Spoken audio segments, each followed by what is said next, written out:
Alrighty guys, welcome back to Star Wars Review. Today I'm reviewing Star Wars: The High Republic Issue 6, Heart of the Drengir, Chapter 1, The Galaxy Unites, which was written by Cavan with art by George Gianti, and it came out on June 30th, 2021. So yeah, I thought it was another pretty good issue. It had some cool, I guess build up for some Drengir stuff and whatnot, for Zark, and once again had great moments between Keeve and Skier, who are, I really like those characters. Honestly, they've been some of my favorite of the High Republic so far, but yeah, we also see Avar in the Hutts, and also I believe Tarek and Sarata fighting the Drengir on the frontier, which that stuff was alright, but it really wasn't a big part of the issue. But yeah, the only really complaint I got is the art was kind of weird, mainly with the faces of the characters, and some panels look off, but it's whatever. Ario and Vito, who did the first 5 issues, will be returning, I believe, for issue 8, so yeah, or at least will be returning sometime in the future for the series. It's either issue 8 or issue 9, but so and I really liked the art in the first 5 issues, so it's not that big of a deal. But other than that, I thought it was a good issue. So yeah. Anyways, I'll just jump into the breakdown now, which the issue starts with some dialogue, inner dialogue. I believe it was from Keeve. But she's talking about how they've been fighting the Drengir for months now, and how the Drengir are getting stronger, and she goes on about how Avar is telling them that, it's their defining moment and that the Drengir are a challenge only the Jedi can face. But she finishes with, what if, Avar is wrong and it's already too late? Which, while that's going on, we see Avar and the Hutts on a planet called, Divak, fighting the Drengir, which, we see, the one Hutt suggests just bombing the planet, but Avar, Tarek and Sarah tell them that it would, basically how it's on the Jedi way and whatnot, how it would kill every single living being on the planet, including the ones they're trying to protect. Which we then see Astala Maru talking to his droid on a Starlight Beacon about how he doesn't trust the Hutts and whatnot, but then he gets a hologram call from Stellan Gios. And, talking a little bit more about that, and how the Jedi Council is, uneasy about Avar's pact with the Hutts also. But then Stellan asks Mario about Skier, which Mario says his condition hasn't changed. Which we then see Keeve in some room where Skier is tied up to some bed thingy and has some energy field surrounding him. Which we had some more inner dialogue from Keeve, saying she should be out fighting the Drengir, but she can't miss Skier like this. And then she says that Dr. Gino'le, says the energy field is working and is keeping Skier's Drengir infection in check. But she goes on about how she's barely sensing Skier anymore, and how he's slipping away. And she says she should have found another way on Cedric Minor. But then we see her talking to the Dr. Gino'le. He's an Anacondian, who are the snake creatures, which we saw one in the Clone Wars. I believe it was the arc where Savage Press finds Maul and whatnot. So it's cool to see that species again and whatnot. But Keeve asks him to run another scan on Skier, which he says they've done a lot already, which Keeve says, you need to run more tests, and that before this all happened, Skier told her that, he was losing his connection to the Force, so there must be a reason why, which Gino'le says, he might have just had a crisis of faith, which Keeve asks him to do another scan, which He then says, alright, which and then gets some more inner dialogue from Kiev, saying there has to be something to this, and if something like this could happen to Skier, what does it mean for the rest of them?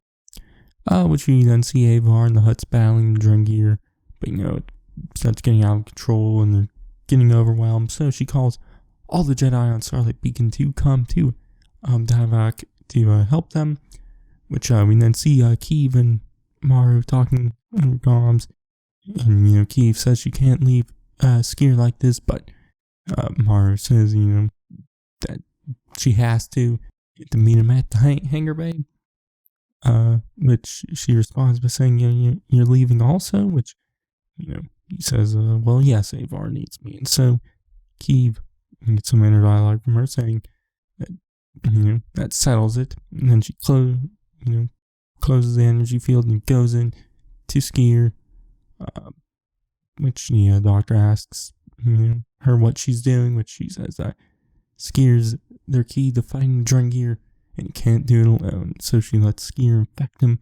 affect her, and she's able to get inside his head and is able to talk to him, which they're in some weird place, and they hug each other, and they both talk about how what they're doing isn't the Jedi way, but they both don't care. But then they talk, and Skier reveals where they are, which is a place that isn't real, but it's where the Drengir, I guess, communicate with each other, and they both wonder if it's through the Force, which it probably is. But then Kiev starts to talk to Skier about what he told her on Cedru Minor, but he says now is not the time. They have to figure out what lies at the heart of the system. I guess it's referring to this Drengir place they're inside. But then we see Avar and the Hutts and whatnot on Davak, and obviously continuing to overrun by the Drengir. But then Avar senses Kiev's presence, or Kiev's song, as Avar calls it, in the Drengir.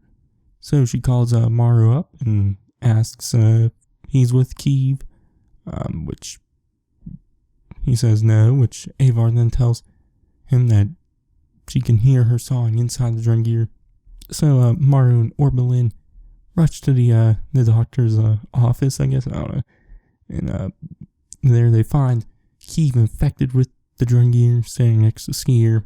She tells Avar what's going on, but Kiev then is able to talk to them and says, they're looking for the heart of the Drengir, which Avar then says, she asks if she just said the heart, because she then says Skier, said something on Cedru Minor about the great progenitor, and she says, they're supposedly the oldest and greatest of the Drengir, which Kiev then starts looking for, the first seed, I guess, first one of the Drengir, but she says the Drengir aren't allowing her to find it, and so, the other Jedi there assist her by, using the Force on Skier and her, which, helps them out, and so Kiev and Skier grab a hold of some of the roots or Drengir root thingies that are all around, and it takes them to the great progenitor, which Kiev walks up to it, and the great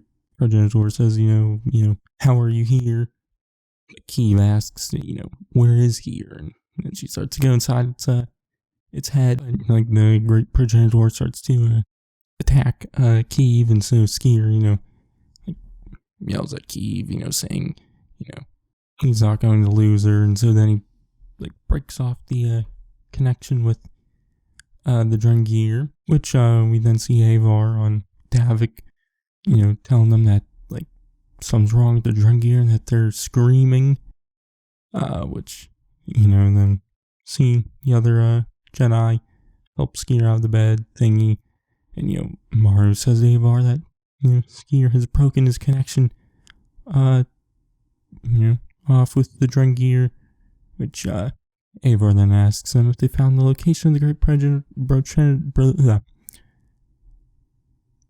progenitor, which Skier says, they didn't, but he then shows them, that she has something, which is like some word scratched into her glove thingy, which says Melta, which then we see Maru looking for the location of this Melta, which he says he couldn't find anything recent, but he found a system called that from an ancient record dating back to the Nightmare Conjunction, which is a system deep within wild space. And then the issue ends with him saying Keeb has done it and that the great progenitor is within their grasp. So yeah, like I said, I thought it was another pretty good issue. Moved along definitely the Drengir plot. Interested to see who the great progenitor is. I wonder how. This is definitely before the Rising Storm. I wonder how this, when this arc, I believe it's only 3 issues. I wonder if the ending will be set after the Rising Storm or during it, because obviously during the Rising Storm we get mention of Avar being out on the frontier with the Hutts, fighting the Drengir. So I think it'd probably be set during this issue. Is probably definitely before, but yeah, but the issue, like I said, good. Definitely like the moments with Keeb and Skeeter. Like I said earlier, definitely some of my favorite characters of the Hyperplex so far. But yeah. Anyways, my grade for this issue, I'll give it an A-. So yeah, but the next issue comes out on the 28th, so I'll be doing a review of that after obviously a couple other Hyperplex videos I gotta do. And definitely after the Out of the Shadows review. So yeah, but in the meantime, you can check out all my other High Republic reviews, and yeah, like the Rising Storm and whatnot. But anyways, I've been Stars, catch you guys in the next one.